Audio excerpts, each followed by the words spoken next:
Il y a des passages de partout, regardez celui-là. Visite l'intérieur de la Terre et par rectification, tu trouveras la pierre cachée. Mec, ça descend jusqu'où ça? Je suis pas sûr qu'on était censé tomber là-dessus, tu vois. La question c'est qu'est-ce qu'ils ont voulu invoquer ici? Ça symbolise une porte peut-être vers un autre monde. Il y a marqué « À la gloire du grand architecte de l'univers, rite écossais ancien et accepté, Ordo ab Chaos ». L'ordre vient du chaos. Si la bougie ne s'est pas consumée d'elle-même, il faut l'éteindre avec les doigts et non la souffler. On dirait des couteaux de sacrifice. What the fuck? C'est difficile de dire ce qu'on va pouvoir faire de toutes ces images, étant donné qu'on ne connaît pas les répercussions, effectivement. Oui, samedi soir, 3 copains décident d'aller explorer un château abandonné à Trébons, dans les Hautes-Pyrénées. Les 3 amis... Ils ne s'attendaient pas à ça en explorant une maison inhabitée dans les Hautes-Pyrénées. 3 personnes, Ophélie, Le Pivert, y ont découvert un temple maçonnique et surtout des ossements humains. Cette découverte très intrigante. Tout d'abord, 3 adeptes d'exploration urbaine sont donc tombés sur les vestiges d'un temple maçonnique dans une maison inhabitée à Trébons, près de Lourdes. À l'intérieur, il y avait un crâne, des ossements et d'autres objets inattendus. Les 3 compères viennent sans le savoir de mettre les pieds dans un ancien temple franc-maçon. C'était répandu par terre. C'était comme un puzzle en fait. C'était en partie sur des planches de construction. Affolés, les aventuriers appellent les gendarmes qui croient d'abord à un canular. Les forces de l'ordre embarquent finalement tous les ossements pour répondre à une question. D'où viennent ces os? Ont-ils été sortis de tombes ou sont-ils des indices de crimes passés? Un témoin aurait pu aider à y voir plus clair. L'ancien propriétaire, médecin et franc-maçon de son état. Oui mais voilà, il est décédé il y a 3 mois. Il faut vous imaginer le contexte dans lequel on a découvert ce lieu. Il fait nuit, il pleut. Que d'aventure, Adrien. Oui, que d'aventure, effectivement. On repère très rapidement plusieurs entrées possibles et on décide donc d'y rentrer.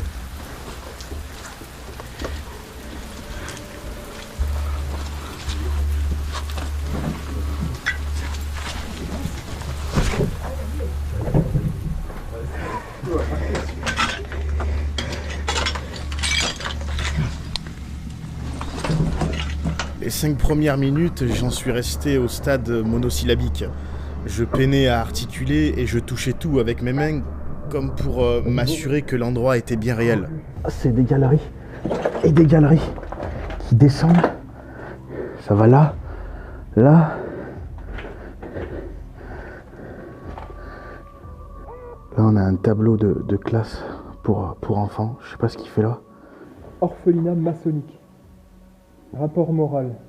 Et là, t'as à la gloire du grand architecte de l'univers, grande loge de France, franc-maçon, ancien et accepté, liberté, égalité, fraternité.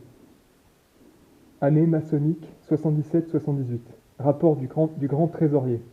Juillet 78. Ce sont des centaines de documents que l'on va découvrir sur place, avec tous comme point commun la franc-maçonnerie. Vénérable maître, très cher frère député.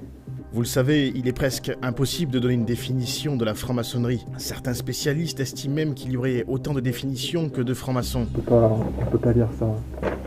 On peut pas se permettre de filmer ça. L'enquête en cours ne nous permet pas de révéler pour le moment le contenu que renferment certains documents. C'est dingue. Ouais, et les temples en plus, il y en a plusieurs quoi. Je vois qu'il y a un temple à Toulouse. Il y en a plein, il y en a un à Toulouse et apparemment il y en aurait à peu près 200 juste en France. Franchement, j'arrive pas à comprendre le sens de cet endroit.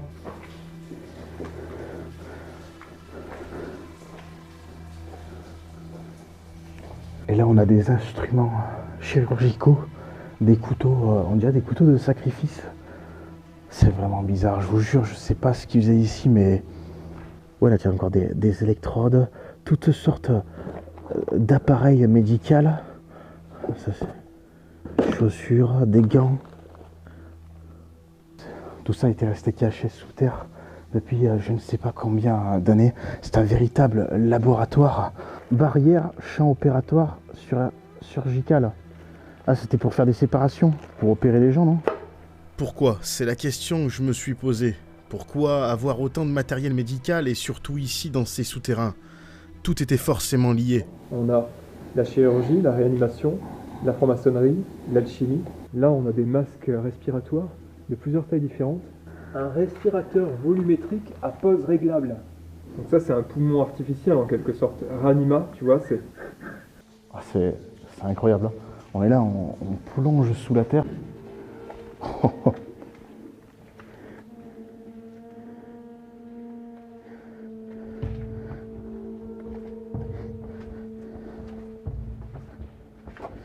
Ça, c'est un chrisme en fait. Hein. Ouais, en fait, je me suis... Je vois le P, le Père, le X, Jésus.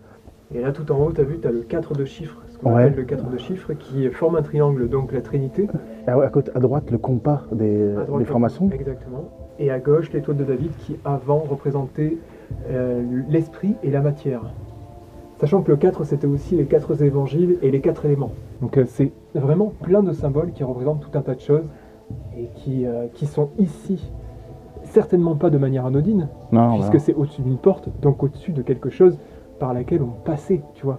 C'est vraiment, ce qu'il y a derrière, en fait, est super important. c'est un lieu vraiment effrayant. J'étais quand même loin d'imaginer la découverte qui nous attendait. Ça mène dans une salle immense. T'imagines et tu vois quelqu'un, tu sais comme les Cucus-Clans, là, avec les chapeaux, tu les vois là autour. Un truc de secte.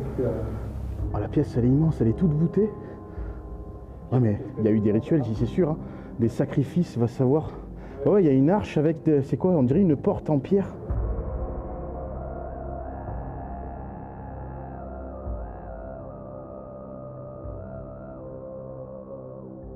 Ça symbolise une porte peut-être vers un autre monde. Elle se ferme que de l'intérieur. Que de l'intérieur. Donc les mecs qui venaient ici, ils s'enfermaient. Et à partir du moment où ils avaient fermé, on ne pouvait plus du tout rentrer, étant donné qu'il n'y a pas de loquet à l'extérieur. Ouais, ils s'enfermaient pour leur messe noire, quoi, en fait. Je suis pas sûr qu'on était censé tomber là-dessus, tu vois. Je sais pas si on peut appeler ça un hôtel. Hein. C'est quoi qu'il y a autour? C'est du sel, non? Parce que c'est vrai qu'on dit que le sel est une protection contre les mauvais esprits. En tout cas, tous les objets sont posés là d'une certaine façon. Et ils sont pas mis là au hasard. Hein. Ah ouais, Les bougies. les bougies, il y a ça là. Ah, toi, tu es rentré dans le cercle direct, quoi. T'as pas peur, mec, quand même. C'est de la sauge. C'est très bizarre. C'est vraiment pour purifier l'endroit. C'est un reste de mâchoire de mouton Ah ouais? qui a été complètement éclaté. Donc t'imagines la violence qu'il a fallu pour éclater un os comme ça. C'est pas n'importe quoi ça. Ça représente des rituels très anciens, païens. Ils nous ont menti, trompés, avec l'apparence d'un château. Donc je pense que c'était juste pour cacher. C'était juste une façade. Ils ont essayé de tromper le monde avec cette apparence de château un peu féerique en plus. Et à l'intérieur, c'est une toute autre réalité. On est là avec ce temple. Ça n'a jamais été une habitation. À l'intérieur, aucune chambre, aucune salle de bain, aucune trace de vie. C'est comme s'il n'existait pas. Donc je sais pas. Qu'est-ce qui a pu se passer ici? Quelque chose qui serait totalement secret et officieux. Tu vois, un truc qui serait pas du tout déclaré, qui serait inconnu de tout le monde. Et moi, tu vois, honnêtement, depuis que je suis ici, je me demande bien ce que je vais pouvoir montrer, ce que je vais pouvoir en dire, je sais pas. Et ensuite, ce qui est incroyable, c'est que tous les papiers qu'on trouve, non seulement ici, dans toutes ces Mais en haut, ouais. mais dans la maison qui est rattachée, nous rappelle en fait justement à la franc-maçonnerie et à la quête de la pierre. Parce que oui, l'hôte des lieux avait entrepris une quête depuis de nombreuses années, celle d'obtenir la pierre philosophale. Osiris n'aurait pas connu la descente aux enfers sans le crime de Typhon. L'œuvre noire précède l'œuvre blanche. Et l'œuvre noire précède l'œuvre blanche, ça veut dire, ça parle de magie en fait. Ça parle de magie noire et de magie blanche. Stade fondamental qui permettra à l'adepte de poursuivre son chemin, le conduisant vers la pierre philosophale. C'est complètement dingue. C'est complètement fou, complètement fou. Situation différente d'un même enseignement, initiatique, il appartient à chacun de nous de méditer sur la portée de cet enseignement et d'être logique avec nous-mêmes. S'agit-il de simples fables? S'agit-il d'images philosophiques? Ou s'agit-il d'un enseignement réellement initiatique? Tout a un rapport avec la pierre philosophale et ça parle de plusieurs personnages historiques, dont Hiram, Jésus. Là, Mais c'est pour faire quoi? C'est pour la trouver? Ce serait pour la trouver en fait, à Et- travers un rituel. Et le but de la pierre philosophale? Prolonger la vie humaine au-delà de ses limites et guérir des blessures potentiellement mortelles. D'accord, donc c'était son but en fait, un peu l'immortalité quoi. Son but, je pense que c'était en partie l'immortalité, la quête de l'immortalité, mais surtout lié à sa profession de médecin, c'était de guérir ses malades. D'accord. Je pense qu'en fait son rêve c'était de guérir ses malades grâce à la pierre. T'as l'impression d'être dans un film fantastique, quoi, un truc de science-fiction. On se pose plein de questions. Et on est limite dans... Ouais, on est clairement comme dans un film, en fait. On a l'impression qu'on est pris dedans, tu vois. Ouais. On est presque captif, en fait, de cet endroit et de son histoire. Ce lieu est complètement incroyable. Depuis tout à l'heure, on va de découverte en découverte. Et ça goûte de partout, quoi. T'es sérieux, c'est par là qu'il faut descendre, mec? C'est dans cette pièce que l'on va découvrir les restes de plusieurs personnes. Claire, regarde, t'as des lambeaux de peau humaine. Je sais pas avec quoi ça a été découpé. Ce qui est fou, c'est que c'est possiblement des lambeaux de peau, tu sais, de cuisses ou de jambes. Quelque chose comme ça. Franchement, c'est très bizarre à observer. Hein. On voit que c'est fibreux, que... Bah, c'est bizarre quand même, pourquoi ça a été coupé comme ça, quoi, en fait. Et surtout, pourquoi, dans quel but, pourquoi avoir coupé, garder aussi de la peau humaine, quoi. Ah, mais il y en a un paquet, en fait, il y en a plusieurs, j'ai pas vu. Il y en a plein. On sait que le monsieur était chirurgien réanimateur. Est-ce que c'était lié à son métier de chirurgien et que, éventuellement, cette personne gardait des morceaux de ses patients? Ça reste quand même anormal qu'il y ait tous ces ossements ici. Je comprends vraiment pas, et je vous avoue quand même que je suis à deux doigts d'appeler la gendarmerie. Je sais pas ce qu'on va faire. Voilà, après la gendarmerie est intervenue. Ils ont carrément réveillé pratiquement toute la brigade. Parce que c'était en pleine nuit, il était 2h30 du matin, pour qu'ils viennent voir, quoi. Je veux dire, c'est tellement atypique, quoi. Surtout vraiment la pièce de rituel. Osiris n'aurait pas connu la descente aux enfers sans le crime de Typhon. L'œuvre noire précède l'œuvre blanche, stade fondamental qui permettra à l'adepte de poursuivre son chemin le conduisant vers la pierre philosophale. Est-ce que c'est réellement le propriétaire qui a fait ça? Le lieu est abandonné quand même depuis au moins une vingtaine d'années.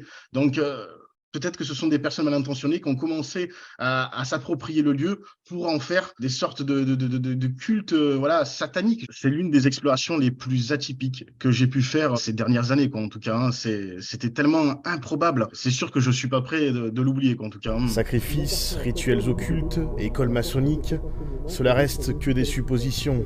Et il est encore trop tôt pour en tirer des conclusions. Adrien va sortir sur sa chaîne une vidéo quand même qui est beaucoup plus complète que la mienne, qui reste une simple exploration. Toi, tu as fait des recherches ici. J'ai fait de longues recherches pendant des heures ici sur place, sur internet en fait, depuis mon téléphone. Ouais. J'étais à l'étage. Je vous mettrai le lien de sa vidéo en description. Franchement, allez la voir, vous allez halluciner de tout ce qu'il a trouvé. J'ai récolté pas mal d'informations, mais évidemment, je suis loin d'avoir percé le mystère de cet endroit.